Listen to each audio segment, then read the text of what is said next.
Senua finds a unique courage to keep pushing forwards on her quest, no matter what. She sees the world differently to those around her and faces challenges others would avoid. When driven so strongly by one powerful purpose, she will do anything to rid the world of the darkness. This is her life's mission, and she will not stop until she fulfills her quest. My name is Eddie, and I have lived with psychosis for most of my life. To me, psychosis means living in a different reality, a reality that isn't shared with other people.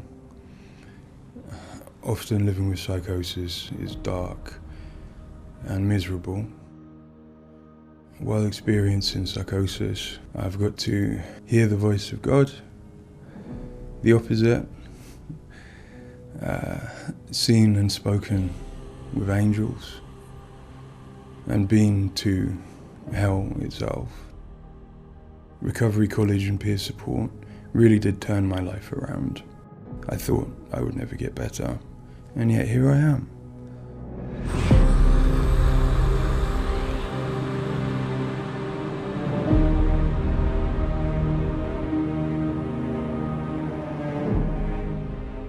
The things that Senua experiences in Hellblade are very similar to some of my own experiences.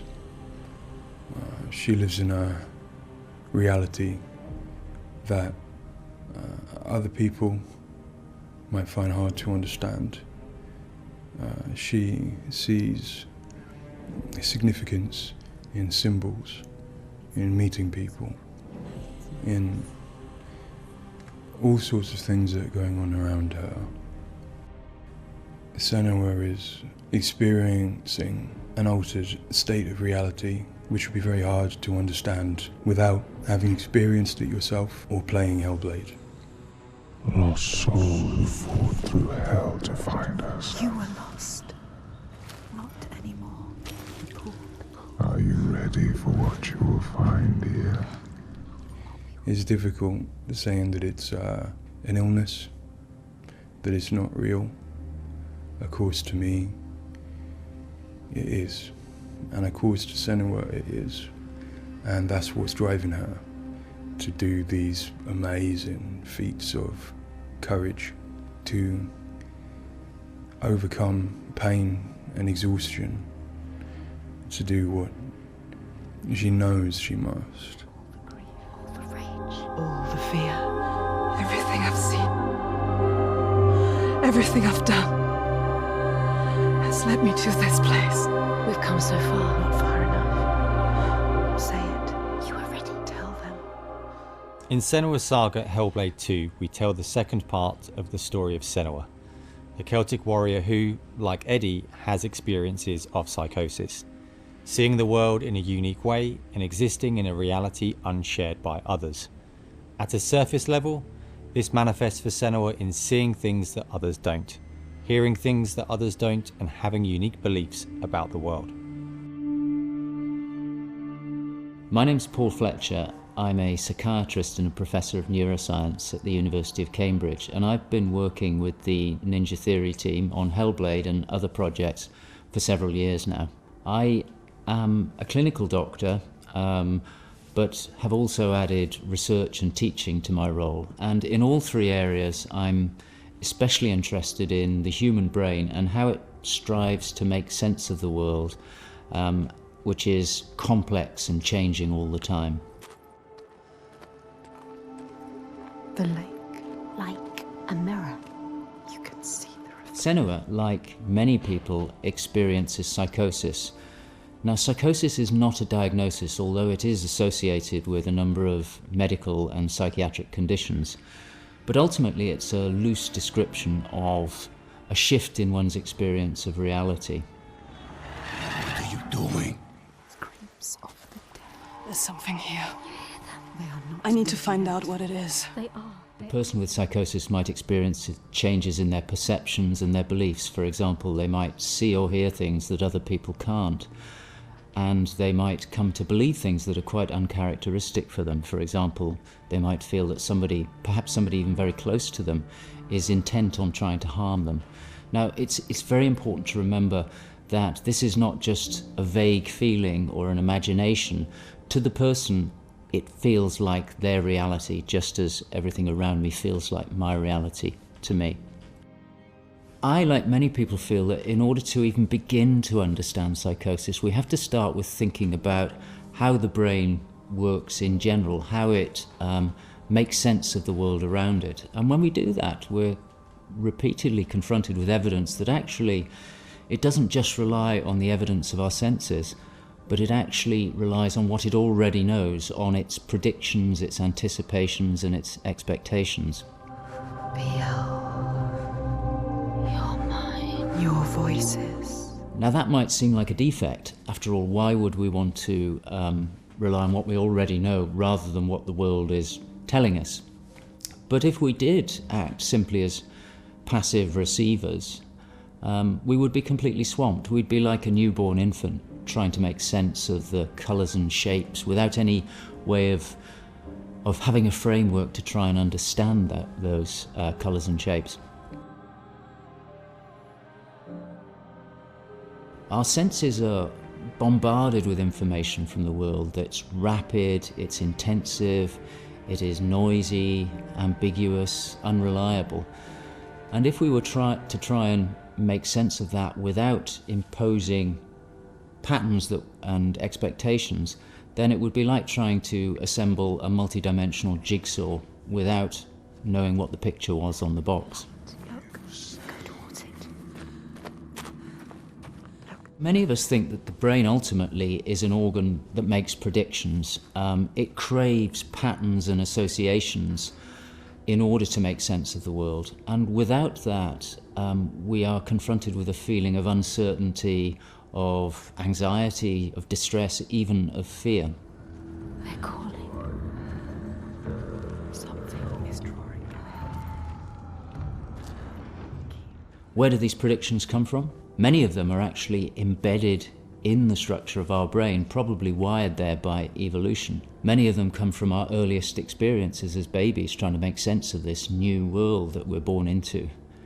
Many come from our early childhood experiences, from what we learn from others and how we interact with others, from our parents, our teachers, our friends.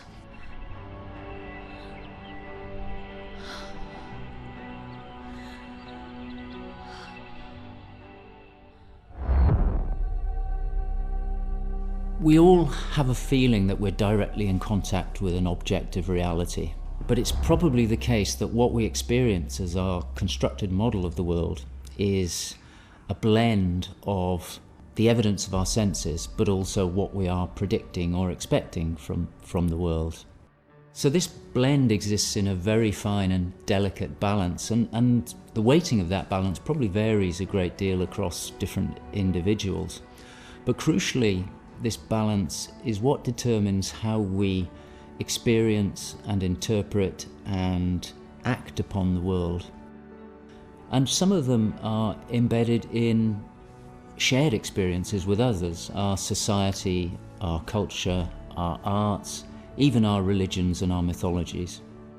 So for the most part, this works very well for us and enables us to make sense of the world, but it's also, being a delicate balance, it can be shifted, and it's very easy, even under the most normal day-to-day circumstances, to deviate from objective reality. A good example of this is the hollow mask illusion. All of us are familiar with a mask. We know that it depicts a face and that the inside is hollow.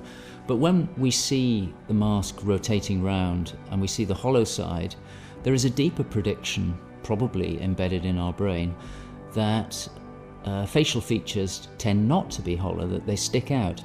And this deeper prediction can override our knowledge that the mask is hollow and make us actually perceive the face as sticking out at us. Despite what we know, the deeper predictions will override this. So for me and many in my field, perceptual illusions like this, which are very common, are really interesting because they tell us something fundamentally about how the brain is making sense of reality using its predictions. You can see it. But more than that, for me, it's very interesting because it begins to give us a sense of how psychosis might begin to emerge. Psychosis is this experience of an altered internal construction of one's reality. And it seems feasible that this is dependent upon this balance I've talked about between predictions and evidence. And it is probably the case that some people tend to weight their predictions more heavily. This, in many circumstances, is advantageous because it means that they can discern patterns and associations that perhaps other people can't. But if that balance was shifted further by different circumstances, then it may well be that they begin to construct a reality that doesn't accord with the world around them. What might cause that shift? Well, a number of things. It could be caused by stress, sleep deprivation. It could be caused by illness, neurochemical disturbances. It's also the case that our experience will change how we predict things. So a very profound experience, for example, of trauma, could powerfully change the way in which we make predictions about the world and shift us from this delicate balance into a state of psychosis. In the case of Senua, we know that from an early age she was able to discern patterns and associations that perhaps other people couldn't. And on top of that, her childhood and adolescence had a number of traumas in it. Her father was abusive and he accused her of being the cause of evil and darkness.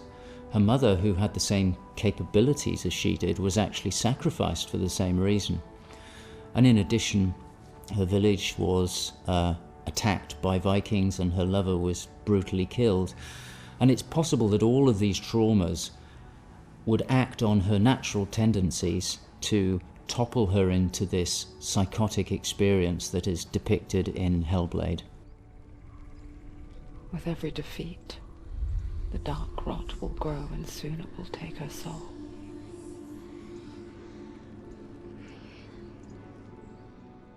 In Hellblade Senua's Sacrifice, we find Senua discovering and understanding her experiences. They're relatively new to her, and the pain and torment feels at its most acute. Having travelled to a new place, with a mind full of her trauma and Druth's stories of the Vikings, she embarks on a journey of coming to terms with what has happened in her life. Ultimately, rather than finding the unachievable certainty of rescuing Dillion, she achieves certainty in the realisation that Dillion is gone forever. She learns to accept his death, and in turn her experiences of psychosis. Even in darkness, the wonder and the beauty of this world never leaves us. It is always there, waiting to... In Senua's Saga, we find Senua at a different place on her physical and mental journey. Empowered with the sense that she has overcome her own darkness, she's now compelled to follow a new quest, to save her people from that same darkness. You smell their fear. He's here. Death is coming. Look at the bones. Death is coming for Look at the you. bones. That's going to be you. That's going to be everyone. In Sacrifice, Senua's psychosis is acute and all-consuming. She is preoccupied and absorbed by her experiences. To some extent, she is enveloped and enslaved by the darkness. She cannot ignore her voices and visions. She's totally committed to the quest within her altered reality. In Saga, there has been some resolution to this. There's no miracle recovery. She still experiences the voices and visions. She still has a changed reality. But the balance of power has shifted. She is the one who is able to be in control. She's able to resist and challenge the voices. She's able to make decisions that much more clearly reflect her own goals.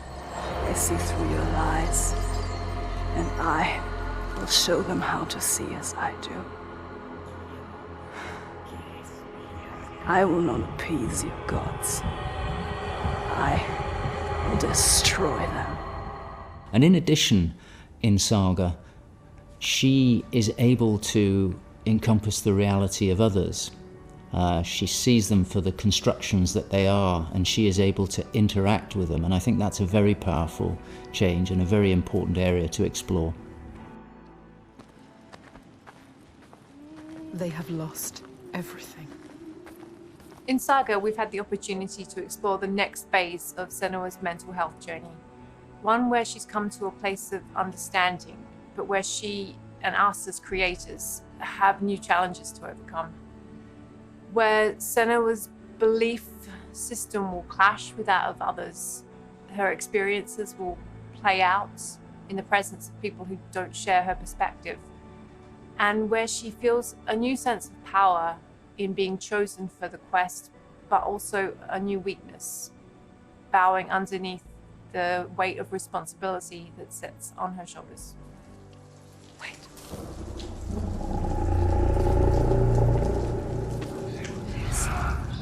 In Saga, we have once again utilized binaural audio to bring Senua's voices to life. Her furies still travel with her, but their tone has changed this time. She continues to be haunted by her father, and she starts to feel the audial presence of Icelandic myth infecting her mind. That scream, that voice. Something dark, Senua. You need to go up there. Don't let them see you coming. You need to find out. Don't let the monsters find you. You can do this, Senua.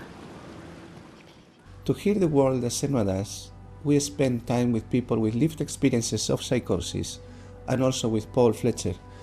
This made a strong basis of what it is to hear voices, what they say, how they sound, how they change or react to external stimulus.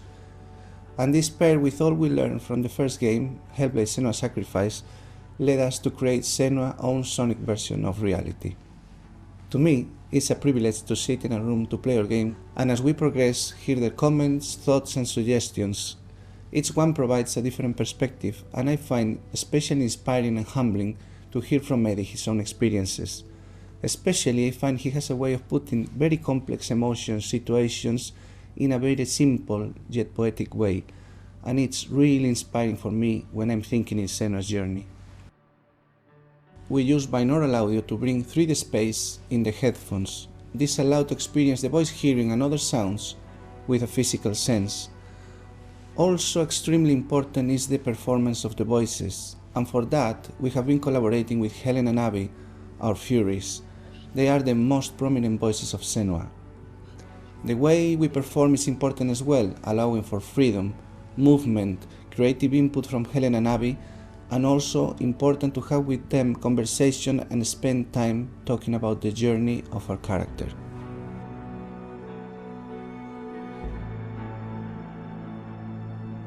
There is a lot of time gone into experimentation, so every sound in the game is connected in some way with the emotion that Senua is experiencing as she travels through Iceland, from the sounds of the nature to some of the musical moments.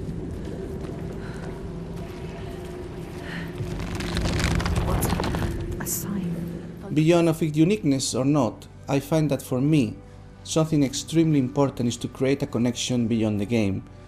So in understanding Senua's own reality and going on a journey with her, I hope our players will understand better how people experience reality different, and in doing so, I feel, we break those walls that keep us distant and lonely. My brothers used to come here to practice fighting. Sneak out. Follow them. For Saga, in order to bring Senua's experiences of hallucinations to life, it was very important for us to listen to people's real lived experiences. It was then a case of thinking about how Senua's world and reality might look when faced with these types of examples. This would have been impossible without Paul Fletcher and amazing people like Eddie and Kathy, who've been so open and honest about what they have been and do go through on a day-to-day basis. I think it takes real strength to be able to talk about such personal things to a new group of people. On the visual side, we have lent into things like repeating fractal geometry shapes, cymatic patterns, with lighting and post-processing changes to all help reflect the current feelings of Senua. And hopefully, when combined with the audio and gameplay, the player will get a sense of what we are aiming to achieve. Dying right before your eyes, just like before. No, this cannot happen again. You couldn't do anything. We have to stop it happening. Face it. You need to face it. Focus. You need to look at it. In Sacrifice, we saw a story of Senua's suffering at the hands of her experiences. In Saga, we're telling a more nuanced story of the next step on her journey. One where she has found a greater balance, but where her experiences are just as strong. Where rather than being a victim to her experiences of psychosis, she is driven by them, on a path that only she sees. Bringing sin with you. The gods cannot be killed. One thing that I find very exciting in Saga is that there's an attempt to explore something that is really neglected in my field, which is the experience of a dual reality that some people have. People who have had Senua's types of experience have spoken to me about this feeling that they have their own reality, but they also recognize the reality that others experience, and it can be very confusing, it can be disorientating.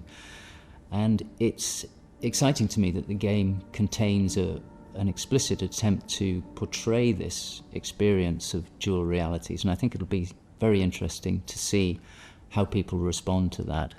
It's amazing what has been done and what's been portrayed. I think it's really difficult to turn words into what other people might be seeing, but I think I'm always blown away by what Ninja Theory come up with for their games, and I'm really stunned at the quality of the things that she sees and the sounds of the voices that she has. I think they're pretty realistic. She's getting closer. Yes, she can feel it. I hope that the game will help people who maybe don't understand psychosis or don't know very much about it to start with. I think by experiencing some of what they will do in the game, I think it brings to life a little bit of what it's like to have psychosis, and I think hopefully people will learn from it.